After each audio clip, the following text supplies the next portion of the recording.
Welcome back. May share na naman ako sa inyong isang malupit na video. Ito ay kung paano i-delete ang cache ng inyong mga apps sa inyong Android phone. Paano masabi? So, kung bago ka pa lang sa aking channel, huwag niyong kalimutan mag-subscribe, follow, share, and click the notification bell para updated kayo sa aking mga uploads in live stream. Then, let's dive in. So, nandito tayo sa ating phone.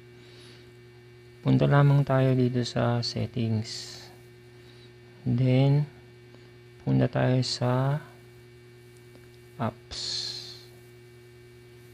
Ayan. So, nakikita nyo dito, lilitaw yung mga apps na nasa phone ninyo. At, kung magdi-delete tayo ng cache, i-click na natin yung apps na gusto nating i-deletean ng cache. So, try natin itong CapCut. So, click nyo lang yung CapCut, tapos storage, tapos makikita nyo dito yung cache. Yan guys. So, para ma-delete nyan, click nyo lang yung nasa baba.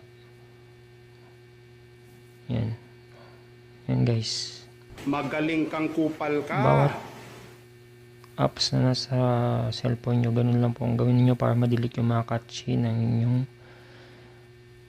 mga apps. So, yun lamang po. At sana nakatulong. And huwag niyong kalimutan mag-subscribe and click the notification bell para updated kayo sa aking mga uploads and live stream.